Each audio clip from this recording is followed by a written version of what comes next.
So, Amber, thank you so much for joining us. We're super excited to have you.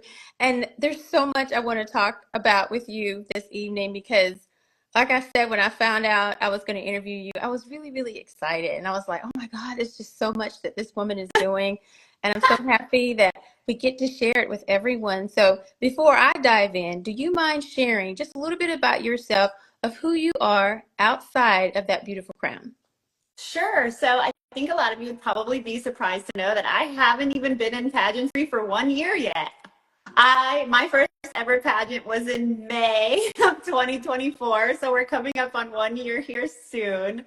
My name is Amber Uhler. I am a mother of three. My husband is a news anchor for CBS, and I got this wild idea that I wanted to do a pageant actually back in 2021. I wrote down a list of goals for myself as my New Year's resolution on January 1st, 2021. And one of my goals at the time was to lose some weight because I was almost 300 pounds. And I then also wrote that I wanted to compete in a beauty pageant. So I met all in 2021, but turns out it took longer to achieve than I thought. It took just about almost 4 years, a little less. And so I embarked on a 160-pound weight loss journey. And then I competed at Mrs. Florida America and I won. And then I went to Mrs. America and I was a semifinalist.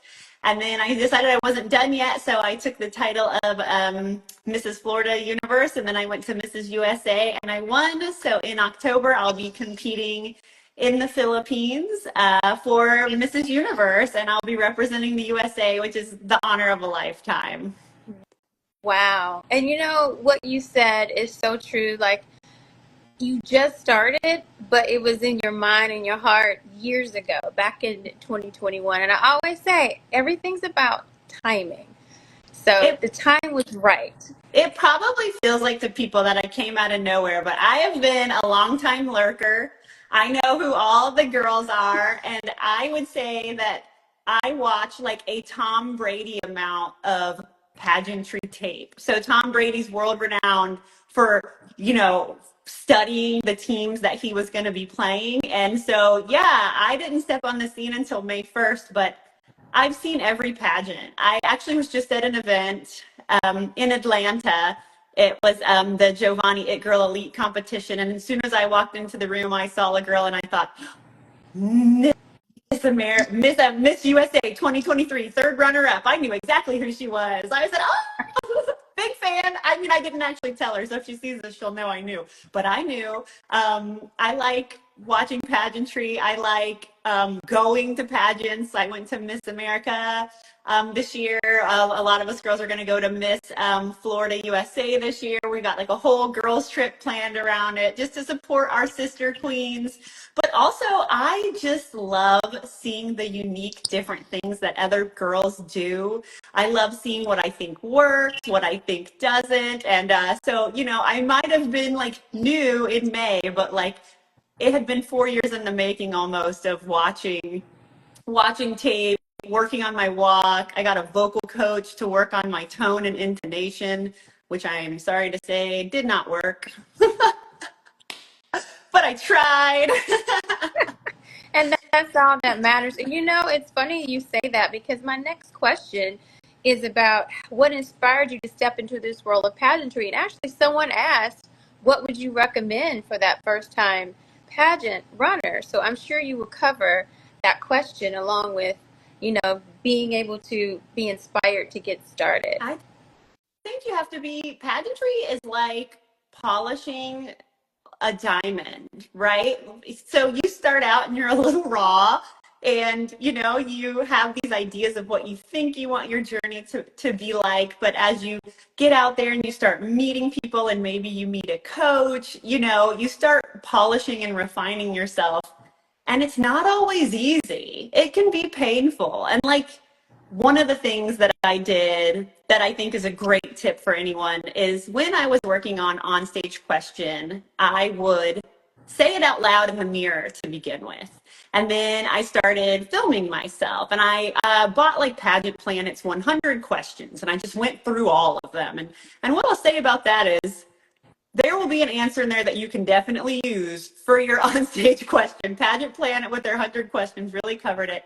And what I noticed is that I go like this when I'm doing it, right? So like watching my own tape back, I need to stop swaying. And also when I'm nervous, so I made my husband, who's the news anchor, ask me the questions. When I'm nervous, I'd say like, ha, like, I like laugh like the nanny. And so I got a vocal and intonation coach to help me.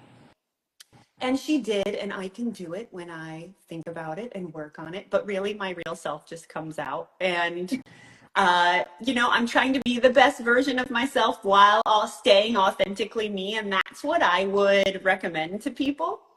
And then what else I would recommend is to not get like too tied up in the details. Like, um, I haven't really loved any of the gowns I've won in. Like, they weren't like, but do you want a gown that you love, or do you want a gown that'll win? Like, right? You got to reframe it. So, like, I'm like, I don't love this color, or, ooh, I think these stones are chunky and kind of big, but it's like, it's going to look good on stage and it's going to really shine, and things like that. So, like, not getting caught up into the details, and then thinking about it from a judge's perspective. So my advice to anybody new and starting out is to be honest with yourself, be open to feedback, but to tape yourself a lot. So like get your gown that you think that you want, and take your phone and put it down on the floor, because that's where the judges are going to be. Put it like down against the wall and practice walking up to it and back, because that's going to be like their view.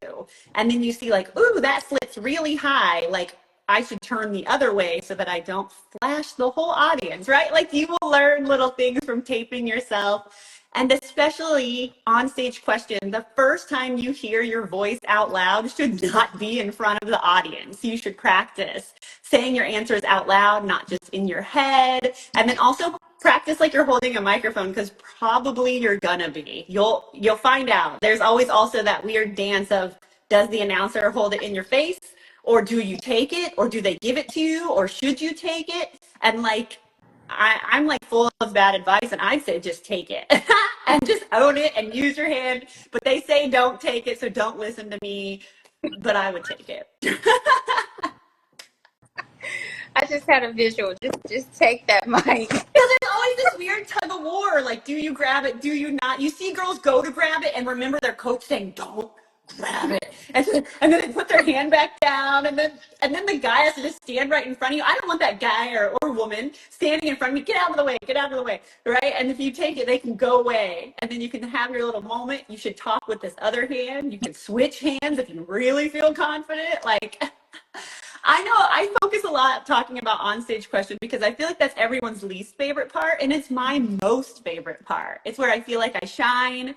And like, when do you get a microphone and a room of people and the opportunity to change hearts and minds with like the contents of how you feel about any given question? You can really move people in that moment. And I really feel like it's make or break. I think that's where people win it and lose it.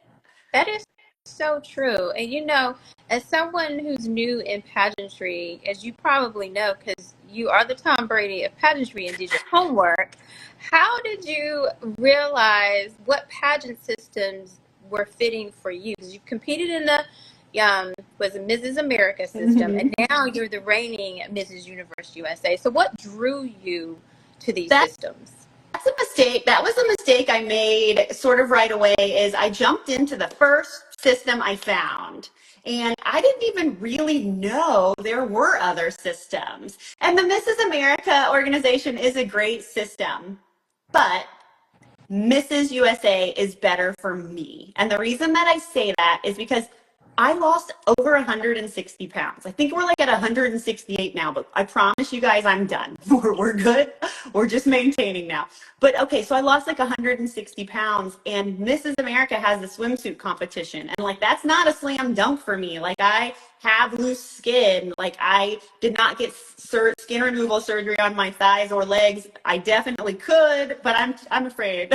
So I haven't. And so I know that I'm going to lose points major there. And in Mrs. Universe USA, there is no swimsuit round. Yay! Instead, they replaced it with a state and national costume round. So I'm so happy because in that costume, like at Mrs. USA, I did an astronaut, and it was like a bodysuit, but it covered my arms and legs. And so I felt really confident. I felt really comfortable, and I didn't get those scores marked down on my loose skin. Like, it just is what it is. Swimsuit's not my strongest area of competition. And so people reach out to me all the time. What do you think of this system? What do you think of this system? And I always tell them, you need to do your research and know what your strengths are. For Mrs. USA, it's 50% interview, 25% evening gown, 25% costume, and then when you get to the top 5, it's white and it's all on stage question. Well, that's perfect for me. That means it's well over 50% communication and just public speaking, and that's where I shine. If it was 50% swimsuit, I would have not done this one. So figure out what your strengths are. Are you awesome in swimsuit? Like, is your body just rocking and you're going to crush it? And then go find a pageant that is strong in swimsuit. Are you more of a public speaker?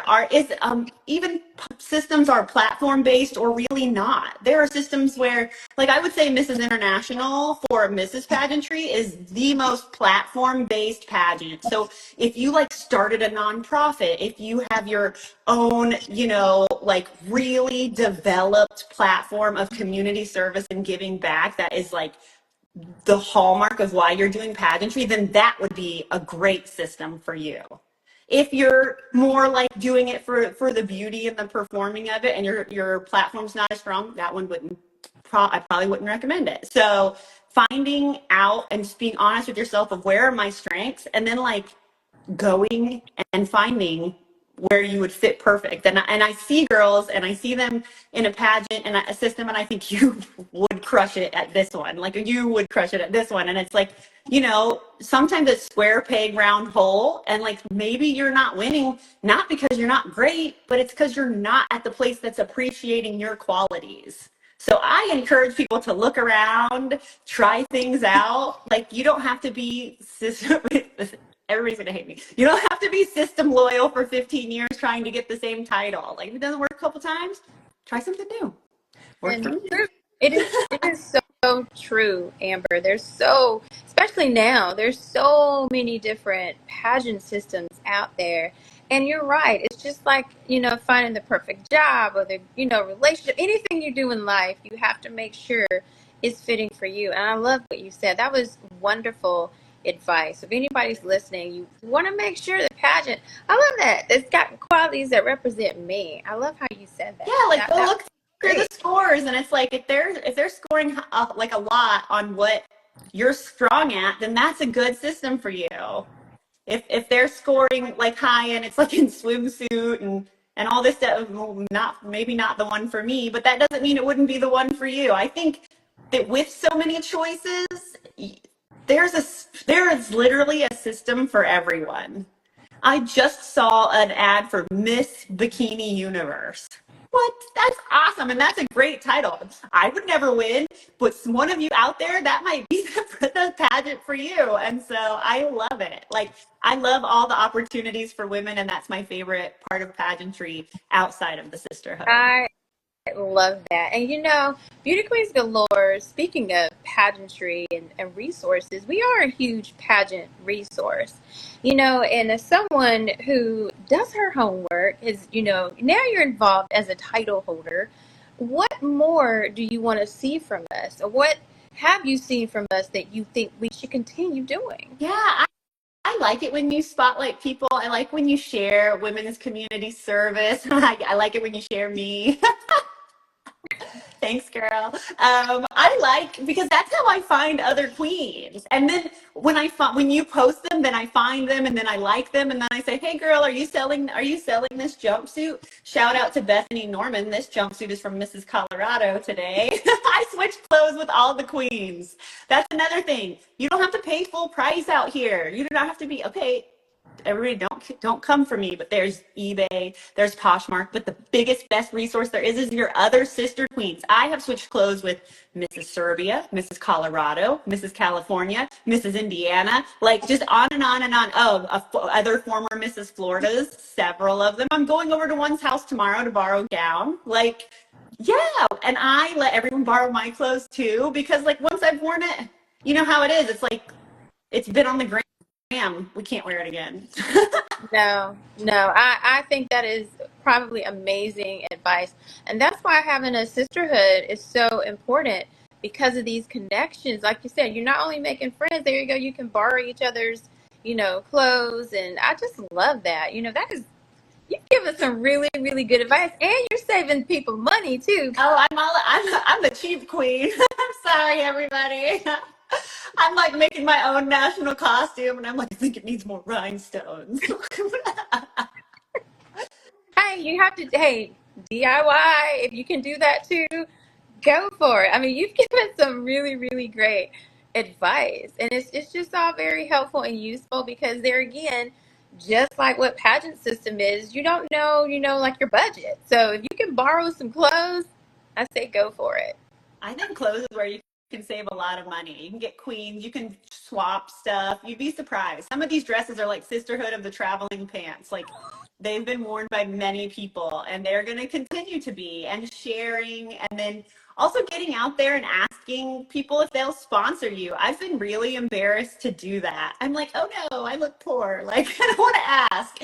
But I finally started asking and I got like a clothing designer, Lux Style LLC, and they send me amazing clothes and I get to like keep them. I'm like, do you want me to send them back? Like, and they let me have them and they're great and they're beautiful. And actually every time I wear them, everybody goes, where'd you get that from? So it's like, I feel like I have a personal stylist. So you can go, you can ask clothing designers, you can ask boutiques. You'd be surprised. So far, everyone I've asked has helped in some way. So don't like I just started asking. I was like just nervous to ask, didn't know how to ask, and like I really don't have any great I like advice on how to ask because it does like feel awkward. So like maybe the first reach out can be like an email or a text because I just walk in places. Hey, it's me.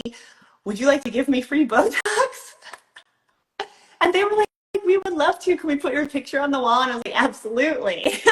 But if you had not taken that step and just simply asked, you would have never known. I mean, what's the worst they can say? No. So what? You just Yeah, go to so the the next. same as right now, the same as we had before, nothing. Yeah. So yeah, don't be afraid to ask is another thing that I'm still working on. I'm probably gonna get crazy with it, start asking everybody. Here I come, everybody. Just if you have anything, if you would like to sponsor me in any way, just DM me. You heard it here. So let me ask you this. There was something that I saw, and I was like, man, what a journey it for both you and your husband. I was like, it was divine faith for both of you to come together because you and your husband experienced non-fatal drowning incidents as children, both of you. Oh And yeah. so, how did those life experiences shape the woman and title holder that you are today? Right. So my husband, when he was 5 years old, he was at a birthday party and they were swimming and then it was time to like go in and eat cake and open presents and he snuck back to the pool, which shockingly, most fatal drowning accidents happen right after swim time. So what happens is the kids go out and swim. Now it's not time to anymore. We're going to nap, we're going to lunch, we're going to do something else. And then the kids sneak back to the pool. It's like on their mind. They had fun. They didn't feel done yet. And the mother of the birthday boy noticed my husband was missing. To her credit, went and looked in the pool first and saw him and pulled him out and he lived. My situation, I was also 5 years old.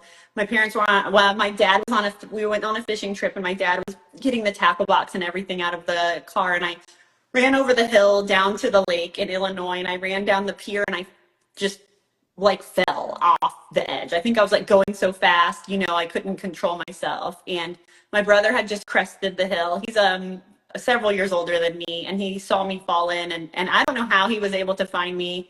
It's my first cinematic memory as a kid, and I remember sinking beneath the waves. I remember like struggling so hard, but just continued to sink. And the lake water was dark and green and murky, and I was, just slowly sinking, and it was getting darker. And I thought, my dad's going to be so mad. And that's the last thing I remember.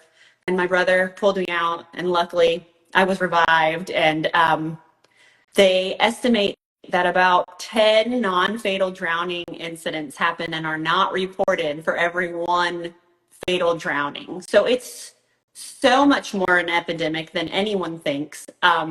It's the number one cause of death for children in Florida, 5 and under, 4 and under in the United States.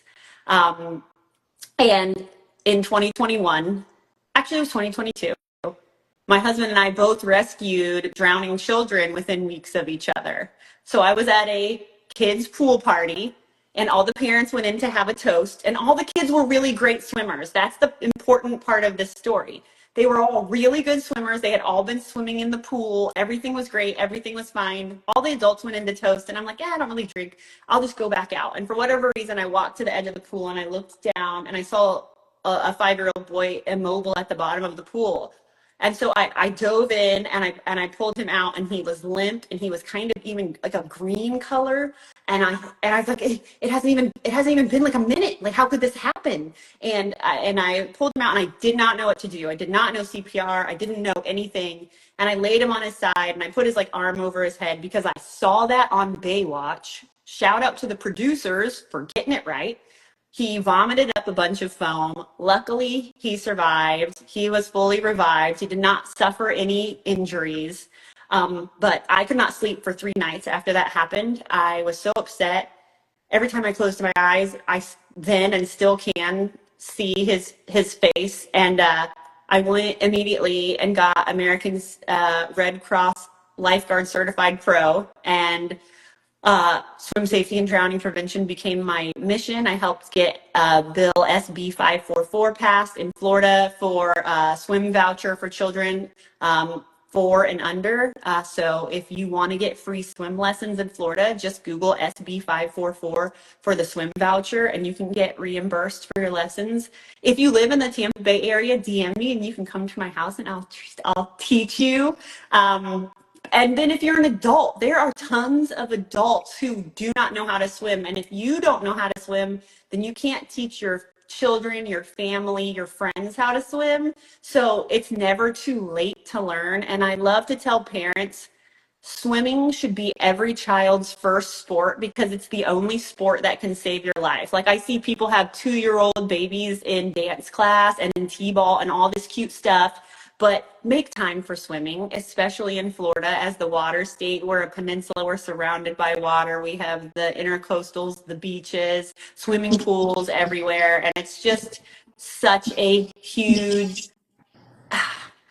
devastating thing. I talk to families every week who've lost family members. Every time I tell someone swim safety and drowning prevention is my platform, they immediately tell me their aunt who died, their child who died. One of the pageants I was at, it was my last interview of the day in the interview round, and the judge said, how'd you come up with swim safety and drowning prevention? And I told that I was a non-fatal drowning victim when I was 5 years old, and she said my 3-year-old died in a drowning accident.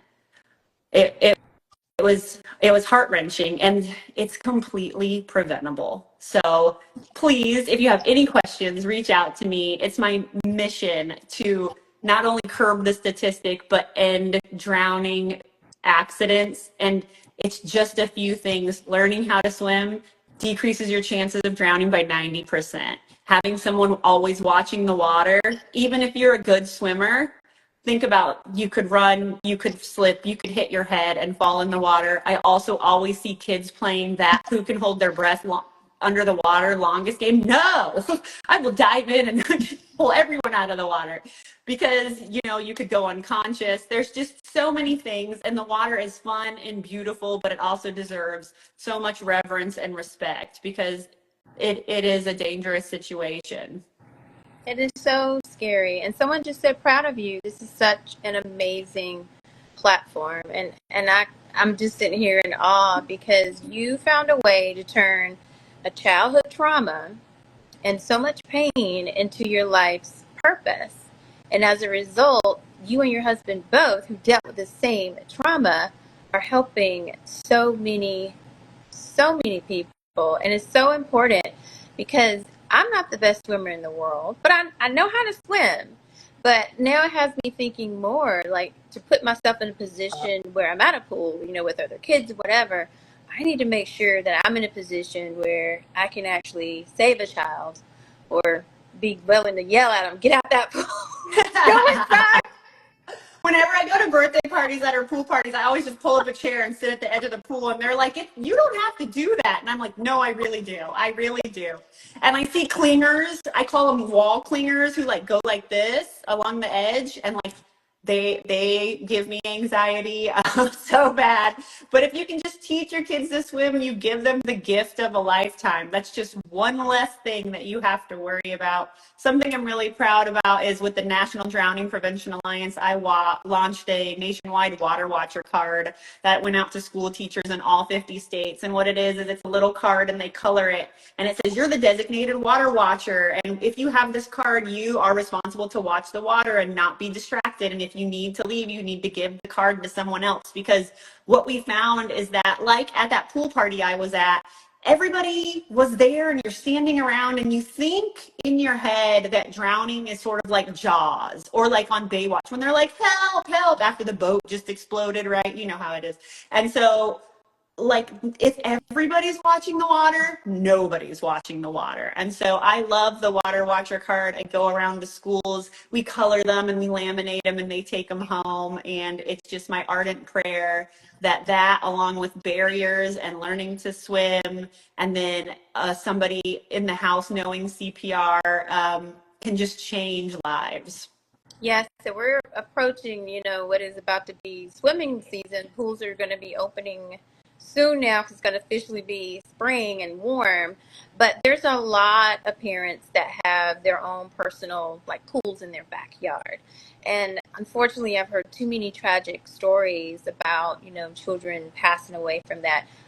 What advice can you give for anyone that may have a personal pool and they do have kids that are constantly in and out of the house? What's the best way to make sure that there's safety with that pool back there? Well, the first one's swimming lessons, and the second one is barriers and alarms. So in Florida, it is the law that you have to have barriers around your pool. So it has to be fenced in. It has to have, safety locks on the outside of like a pool screen. And then another thing you can do, especially in older homes, so there's like that pool screen door, take the lock and put it 6 feet high so that a small child can't open it. If you're 2 feet tall and you can like reach up, then you can open a regular door. What you can do is you can take those locks like at my house and you can move it up to 6 feet tall, right? And then you can have barriers and alarms. All my windows and doors have barriers and alarms. So if anybody opens the window, you can get them on Amazon. They're actually only like $10 or $15 a lock, and they are standalone. It's not like an ADP thing or anything. It's just literally you put it on the door and it has a magnet, and if they separate, then it just sirens. And that is another huge thing that you can do. But always making sure, so like what a lot of people do, unfortunately, is for your pool to pass inspection, at least in Florida, it has to have the barriers, it has to have the alarms, and someone comes out before you can get your certificate to swim and make sure that all that happens. But what happens is as soon as that person leaves, the people take the nets down, they take the alarms off, and it's like, you need those things. They're there for a reason. So that is water competency is number one, barriers and alarms, right there with it, number two.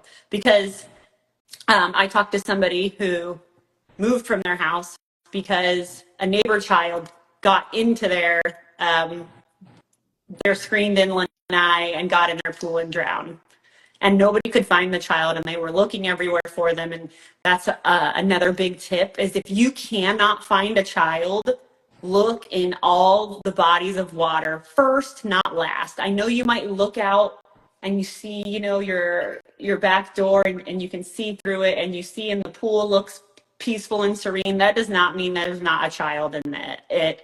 Drowning is silent and it's fast. It can happen in as little as 30 seconds. And it's almost serene and peaceful. Like the child just sinks beneath the waves. You don't see a lot of struggle. They can't make it back up. And it's just, it's literally, it's horrifying, and it's not what you think. It's not what you expect. You expect thrashing and screaming and yelling for help. And generally, it's more just like a slow sinking and absolutely silent. Well, and something else that we're doing right now is we're talking about it. We're having open conversations, and everything that you've told me for those friends of mine that do have those pools or have those kids parties planned. I definitely want to talk about, ways to make sure that we keep the kids safe, because that's what's important. I would recommend, if you're going to have a pool party, pay $15 an hour for a real lifeguard to be there. It will ease your peace of mind and ensure that it's a happy, great experience for everyone, because these pool parties are a big factor. The child that my husband saved just a few weeks after me was at a pool party. This cutest little baby went up the slide. I guess his parents didn't know. He went up the slide all confident, no floaties, nothing, went down the slide, could not swim at all. You would think he wouldn't have done that, but he did. And so then he flies off the slide into the water and just sinks. And my husband just keeps thinking he's going to come back up, right? He's going to come back up. Like, luckily he was watching and he didn't. So he jumped in and saved him. Those literally two things were back to back. Those were just a few weeks apart from each other. So that was eye-opening. Very eye-opening, and that I know it sparked something in you to continue to work even harder, because like I said, I follow your journey, and I just want to say a huge thank you for educating us so much and just being able to save lives, because that's what it's about. I know that crown is beautiful as it is. This is your voice there to go out and try to help save lives and educate people, because you have really educated me a whole lot. Oh, good. That makes me happy. I like to say this is my microphone. It is. But my legacy is not going to be my titles. It's going to be the difference I've made. Absolutely. And that's what it's about. And speaking of making a difference, you brought this up before, and I wanted to wait a little bit. And, I was like, I really want to talk about this, because this was quite a journey. Over 160 pounds is what you lost in weight. But it's not about that. It's about what you gained along the way doing that journey.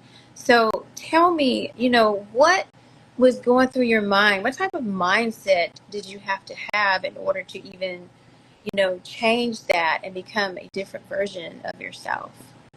Well, I love this question because changing my mindset was harder than losing the weight. I have dealt with what I like to call ants, automatic negative thoughts, where just, you walk into a room maybe and you're going to give a speech and you think, what, nobody wants to hear me talk. They're not going to listen to me. And I say you stomp out the ants and you tell yourself something positive. Yes, I'm worthy. I have a good message. I've already overcome so much. And so I love all these sports metaphors. I'm sorry, everyone. It's just, I love watching sports documentaries because I love the grit and determination you have to be great. And Michael Phelps once said that every time he walked through a doorway, he told himself something positive, because that way, when the media, the critics, the self-doubt came in and tried to tear him down, he had already built an unshakable foundation of belief. And that's what I do. I stomp out the ants and I tell myself something positive. So whenever I hear myself telling myself, like, who would want to watch this? Who wouldn't? This is going to be great. It's going to be amazing. It's going to be informative. We're going to have fun. Like, I overdo it. I just overhype myself up. And so that's something new that I've learned, that I've been working on, because, when I was heavy, it was hard. there was, you're seeing me now, and this is the ending of my story, but getting here was a journey you can't even imagine.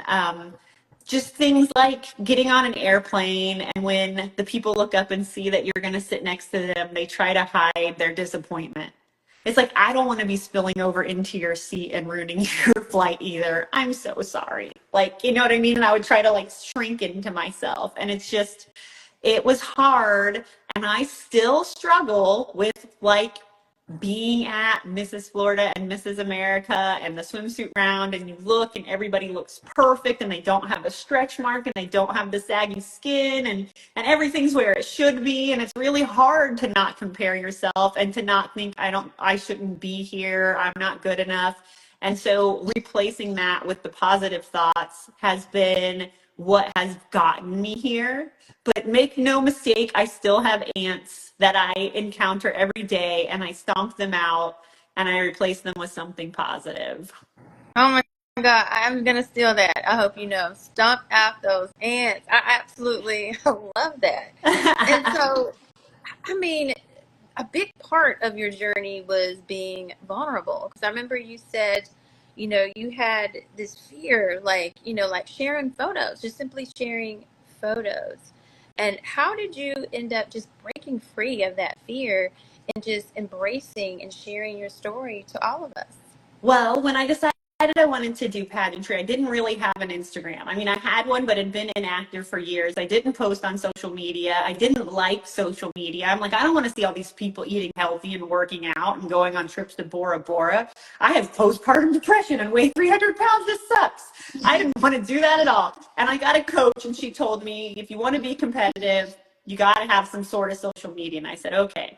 So I got on there and I tried to make it all happy and perfect. And I'm like, no one's liking any of my stuff. I'm not getting any traction. And then one day I posted a hole that I found in the yard, and it got like 50,000 views. And I'm like, what? I've been trying so hard. I've been posting me like out. Everybody vote. Everybody Martin Luther King parade. Like all this stuff. Swim safety, drowning prevention, the hole in the yard. And I was like, that's when I like had an epiphany that like people want to see real. They don't want to see pageant perfect. And I try to marry it right, because I personally like to see pageant queens dressed up. I want to see the glitz. I want to see the glam. I want to see the outfits. I want to see the community service, the heart for others, the outreach, the sash sisterhood. But like, it's also fun to see people go to McDonald's. They know my name at my local one. You know what I mean? I think one of my most popular reels was when I fell down in Times Square in the snow. I was like, let me post this because that happened for real. And so I realized like people like it when I go to McDonald's. They like it when I fall down, and they like it when I'm not perfect. And I remember when I was like, okay, I'm gonna share like this fat photo, and I was like, oh no, like I don't even know if I want to do this. And then it was so good. It got such a great reception. It's pinned now. It's there for forever. And I mean, I can realize and recognize that, it's helpful to other people to see that, like, maybe not everybody wants to go and do a beauty pageant, but like, you can change. It's never too late to turn around and get healthy. And so I did not initially lose the weight to compete in a beauty pageant. I went to my doctor for an annual routine checkup, and she's so cute and so fun and bubbly, and we were like laughing and having a good time. And she was like, okay, let's have a chat at the end. And I thought she was going to like ask me to lunch, and we were going to be lifelong friends. And she said, you're pre-diabetic, you're morbidly obese, and you're on a dangerous track to an early grave, and you're probably not going to see your young kids graduate high school, and you're pre-diabetic, and it's a foregone conclusion. If you don't turn your life around, you don't have much time left. And I was stunned. I was stupefied. I remember I went and I got in the car and I cried, and I was like, I have to turn my life around. Like, this is like people say like, I wish I would have known. I wish I would have got a warning sign. And I was so fortunate that I did. I had somebody who cared, and although it hurt at the time, like, she saved my life. Absolutely. She sure did save your life, and truthfully, that's what it's about. It wasn't just about making these physical changes. And I feel like we all have things about ourselves that we struggle with. So what would you say to women right now? Maybe somebody who's listening, who's having some struggles to really love themselves, how do they start, their journey to finding that love within themselves? Yeah, that's a great question. I would say that you should love yourself at any size, at any weight, and but what you need to do though is also be real with yourself. Like loving yourself is one thing, but being honest and authentic with yourself, and I think the thing that is relatable about the weight loss is every single person, is not morbidly obese, but every single person knows what it feels like to have something about themselves that they wish they could change. And so I would say it's just never too late to start. It would have been easy for me to be like, I can't lose. And so I'll also set small incremental goals for yourself. I never once told myself I'm going to go lose 160 pounds because that seems like climbing Mount Everest. That doesn't seem like something you can do. I told myself I need to lose, and I have it written down. I came out with a TED talk. It's not out officially yet, but I already delivered it. And it shows my list, and it says lose weight 20 pounds question mark. Like I set small incremental goals, and I was like, let's just lose a little, let's just try to not get diabetes. Like if we can just go from whatever that to that is. And I think I almost took it as a challenge. She was like, diabetes is a foregone conclusion, you're not getting out of it. And I'm like, wow, holy guacamole. So I realized in that moment when I was crying in the car, I started thinking about what my life would look like with diabetes. And I didn't even know anything about diabetes. I just know like we got to get like a lot of shots. You got to like measure your like blood sugar. You got to like have a piece of cheese. I don't know. Is that hypoglycemia? I don't even know. And I was like, man, that's going to be like really hard and a nightmare and like constant work and effort. And I was like, or I could get in shape, which would be really hard and constant work and effort. So like I decided to choose my hard.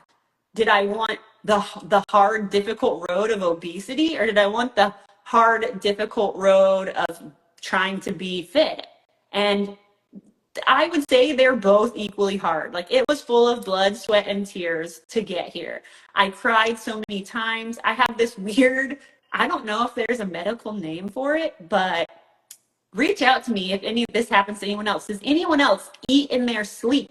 I will wake up with a box of Krispy Kremes in the bed.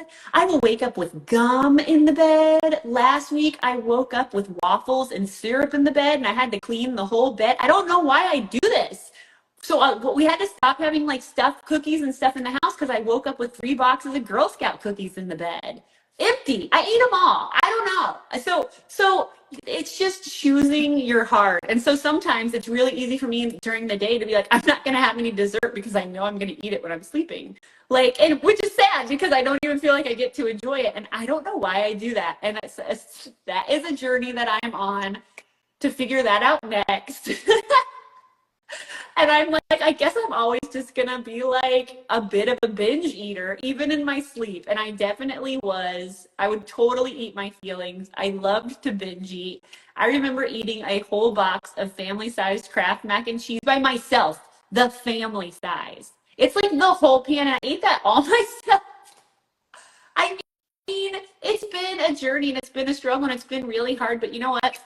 Being morbidly obese is hard. Not fitting in the airplane chair is hard. Having diabetes and having to give yourself shots is hard. And so I decided that I got to choose my hard because life, no matter who you are, is hard. But what you get to decide is the kind of hard you focus your efforts on. And that's what I did. Oh, I love that.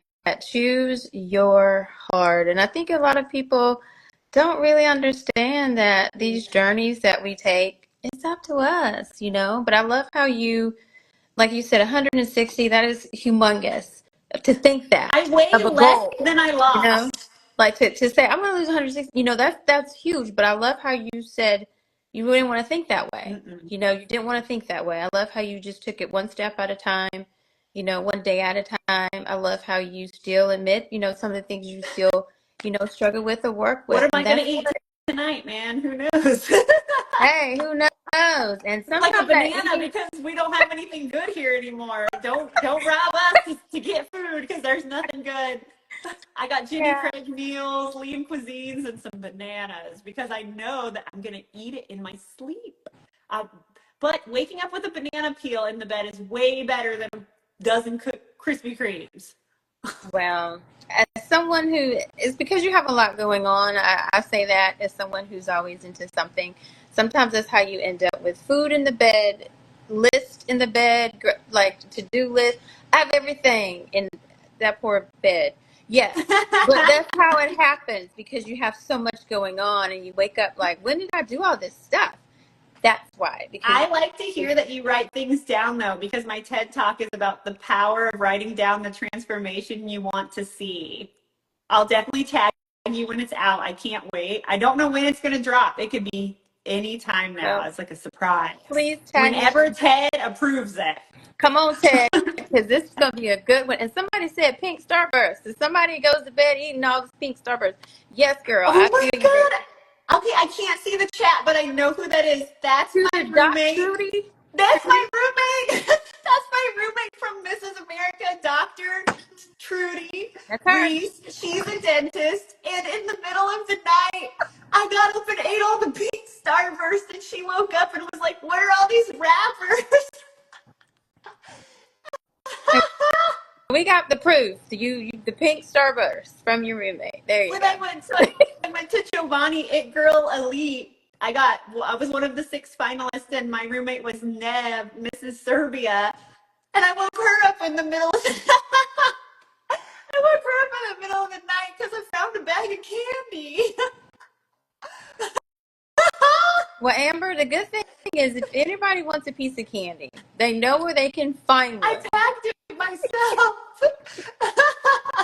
It was like I was like, "Hey girl, I brought some candy and I brought some cookies. I brought some crackers in case we get hungry while we're there." And of course, they fed us breakfast, lunch, and dinner. We didn't need this stuff, but like I was waking up in the middle of the night drinking grape juice in the bed, eating cookies. But I think I scared Trudy eating all those. Oh, so she brought a bag. Trudy brought with her a bag of pink Starburst because she loved them. And and it was like a big bag, and in the middle of the night, I ate them all. And she was like, "Man, Amber," she went and got more. I'm so sorry, Trudy. I know what to get you for your birthday coming up. This is great. Anybody who rooms with me, I'm sorry. I mean, I wouldn't mind. Like I said, I know where I'm going to go get some candy, so I wouldn't mind. Yes, I do. I do. I'm going to a pageant this weekend, and I'm staying with 2 other girls.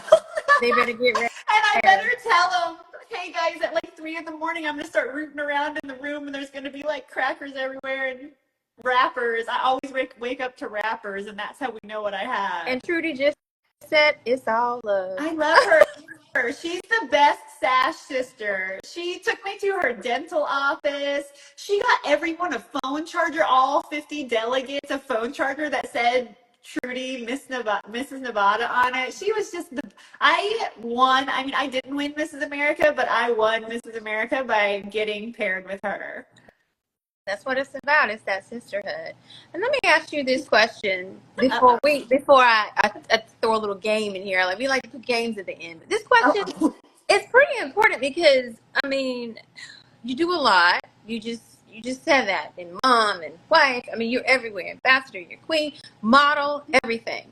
Model. So I love that you think how that. oh honey, you're a model. Yes, I've seen it. I know you do your thing at New York Fashion Week. But my question for you is balance. How do you balance it all? What do you do for A yourself? carefully orchestrated calendar. People don't know that I also have a full-time job that I've worked at for over 9 years. But I balance everything. I live and die by the calendar. I keep everything organized. I even put in there times to text and call Trudy. Like, right? Like, I love talking on the phone to Trudy and my other Sash sisters, and they don't know this until now, but I scheduled that, girls. And I do a lot of things after my kids go to sleep, but also my husband and my mother and my father and my mother-in-law and my father-in-law are all wonderful support systems, and they watch the kids. And like, I'm going to a pageant this weekend. I'm so excited. I can't wait to crown some new queens, and my husband and my mother-in-law are going to help watch the kids. And so I'm very blessed with a wonderful support system, and they are really encouraging to me and want me to do my best with this because, you know, for over 5 years, I was morbidly obese. I lived in the shadows. My husband's a news anchor for CBS, so he was the star, and I was so happy to sit in the eclipse of his sun. It did not bother me whatsoever. When we would go out and people wanted photos of him, he'd always try to be like, "This is my wife," and introduce me, and they'd be like, "Yeah, get out of here. We just want you. We want you." And now it's so fun for him and me that now people are like, "Hey, will you take a picture of us?" And I'm like, "Not you." And so they're happy that I'm having my year in the sun, and they're supportive of me, and they keep saying like, "You just get to do this for 1 year," and I'm like, "Well, maybe two." We'll see how it goes in the Philippines. That's right, because you got to get ready for the Philippines for sure. Well, Amber, before I let you go, we do have to play this game because I could talk to you for what feels like forever. But What's the I'm going to game? play. I'm afraid. Pink Starburst. Well, I mean, the game is called This or Uh-oh. That. Okay. Okay. Oh, I'm ready. I'm So, very decisive. okay. But if there is, I give my guests one where they can say both, and I'll let that Only slide. one, both. Okay, I'll save it. Okay. Okay. I mean, let's go ahead and start. Do you like sweet candy like Starburst or chocolate? Candy. Starburst. Trudy. Fruity. Trudy. So, are you a sneakers or stiletto woman? Stilettos. I am all about wearing. So when I was really heavy, you don't know this probably, but all the clothes for like size 22, 24 look like trash bags. They're brown or they're black and they're big tens. And so that's what I wore for years, like moo-moos. And so now I'm in my, I call it my main character energy. And I wear like bright, loud clothes. My husband's a flag football coach, and I wear sparkly, like Taylor Swift, Lady Gaga boots to the football field. And everybody's like, and I'm like, yeah. That's So who you are? stilettos all day. Stilettos all day. Okay. A dress with or without a slit? Without. Okay. Phone call or text? Phone call. Trudy, you're next. I'll be calling you right after this. We can laugh. You can laugh together, but she did say lavender looks amazing on you, and she is absolutely correct. That color is stunning on you. Thank you. Ooh, books or podcasts? Ooh, books. I love books. I just ordered the new Hunger Games prequel. It'll be here tomorrow. I can't wait to read it. It just came out, I guess, according to my People magazine that I was reading today. So, are you more of a quiet night in or a spontaneous night out? I stayed home for 5 years. I am ready to go out. Let's go. Get your shoes on. Come on. We're going somewhere. It doesn't matter where. We'll have fun. CVS. We're going out. Okay. Ooh. Short-term goals or long-term vision?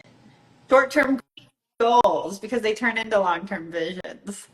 That was like a cheat.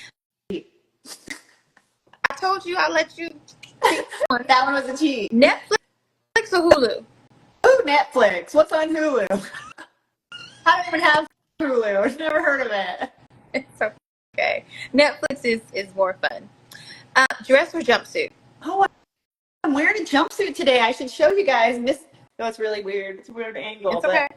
but thanks, Mrs. Colorado. This is a cute one. I got a white jumpsuit on today, but I'm gonna go with dress.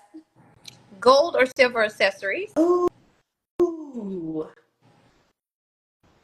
silver. It has to match the crown. Of course. Early bird or night owl?